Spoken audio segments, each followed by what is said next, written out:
All right, ladies and gentlemen, welcome to the channel. I decided to make one of these long form videos. I haven't done one in a while, so here we are, because I want to talk a little bit about the camera space right now, because it's been kind of crazy lately. A lot of crazy cameras have come out lately, like the Canon C50 looks like a beast, the Nikon ZR looks like a beast. Fuji even came out with one, the 55 Eterna, some big cinema camera. Looks like has crazy specs. So man, it's just a crazy time in the camera space overall right now. Go on social media and see everyone arguing, fighting over this camera and that camera, which is just crazy to me. Camera is just basically a tool to get a job done. At the end of the day, that's all it really is. You don't really need to have this big brand loyalty and think this camera can do this better. And who cares? As long as the camera can get the job done, that's all that matters. But anyways, I'm off my soapbox on that now. So really, I just want to talk about, what all these new releases mean. I, I don't think it mean that much other than just cameras have gotten so much better and they've gotten so much more expensive now. Canon dropped a camera that, reminisces the build of the FX3, because I think the FX3 was it is and was a legendary camera that kind of just changed the game.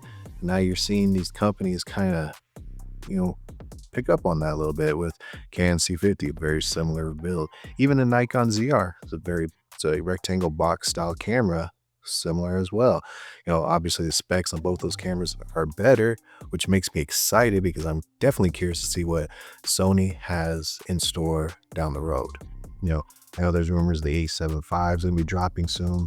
I haven't really seen anything legitimately solid on that, so we'll just have to wait and see. I definitely would like to see what they're going to do in the cinema line, if there's going to be, an FX3 Mark II or FX4, whatever you want to call it. What I'm personally looking forward to the most is the successor to the camera I'm shooting on right now, the FX30. I want to see what they do with that in the crop sensor bodied camera. I love the build. I love everything about this camera. This is my main shooter. I use it all the time. It's not going anywhere anytime soon, but I definitely want to see what they do for the successor for this camera. That's really what all this means to me, is just, what's the next brand going to do next? So you had earlier in the year, you had the S1 II come out, and that shook a lot of things up. Then you had Sony drop the FX2, which, depending on which side of the fence you're on, you either love it or you hate it. It has its shortcomings, it has its positives. It is what it is. And then you have now the Canon C50, the Nikon ZR, the Fuji Eterna that dropped. There's a lot of different cameras coming out, so it's just exciting to see what's going to be coming next. I'm looking forward just to see. It doesn't mean I'm going to be spend all my money to get in on these cameras. I'm perfectly happy with the system that I currently have, but it's definitely encouraging that these brands are stepping their game up, because all it does is benefits us as creators, video creators, content creators, filmmakers, whatever you want to call yourself. It benefits us, makes our job easier. Yeah, we have to spend a little bit more money, but at the end of the day, it makes our job so much easier. So that's kind of my takeaway from it. I'm not gonna get mad at, say, Canon's better or the Nikon's better, Sony's better. It's whatever.